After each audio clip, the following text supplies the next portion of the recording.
રાજકોટના પીપળિયામાંથી નકલી સ્કૂલ પકડાવાનો જે મામલો છે, 3 જેટલી ખાનગી સ્કૂલ સાથે સેટિંગ કરીને આ શાળા ચાલતી હતી।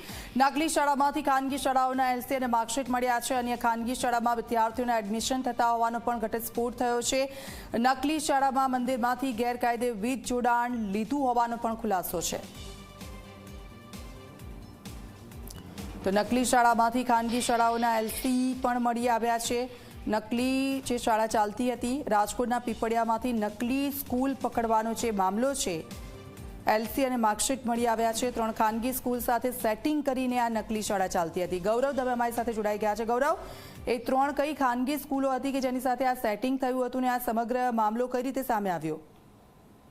દીક્ષિતા, રાજકોટના પીપળિયા ગામે જે ગેરકાયદેસર રીતે નકલી શાળા છે તે ચલાવવાની જે મામલો સામે આવ્યો હતો ને તેને લઈને તાલુકા શિક્ષણ અધિકારી છે કે તેમના દ્વારા તપાસ છે તે કરવામાં આવી હતી। તપાસની અંદર 3 જેટલી ખાનગી સ્કૂલો સાથે આ સ્કૂલના સંચાલકો હતા તેમનું સેટિંગ ચાલતું હોવાનું સામે આવ્યું છે। 2019 થી આ જે નકલી સ્કૂલ છે તે કાર્યરત છે તે કરી દેવામાં આવી હતી। ગેરકાયદેસર સ્કૂલ જે ચાલતી હતી તેની અંદર વીજ જોડાણ છે તે પણ ગેરકાયદેસર હોવાનું સામે આવ્યું છે। સાથે જ જે 3 અલગ અલગ જે સ્કૂલોના નામ સામે આવી રહ્યા છે તેની અંદર કુવાડવા રોડ પરની અક્ષર સ્કૂલ, ગ્રીનલેન્ડ ચોકડી પાસે આવેલી રાધેકૃષ્ણ સ્કૂલની માર્કશીટ મળી આવી છે। સાથે જ પેડક રોડ પર આવેલી નક્ષત્ર સ્કૂલનું એલસી છે તે મળી આવ્યું છે। અને આ જે તમામ સ્કૂલોની અંદર જે વિદ્યાર્થીઓ અભ્યાસ કરતા હતા તેમના એલસી મેળવવાની પ્રક્રિયા છે તે હવે તાલુકા શિક્ષણ અધિકારી છે કે તેમના દ્વારા હાથ ધરી દેવામાં આવી છે।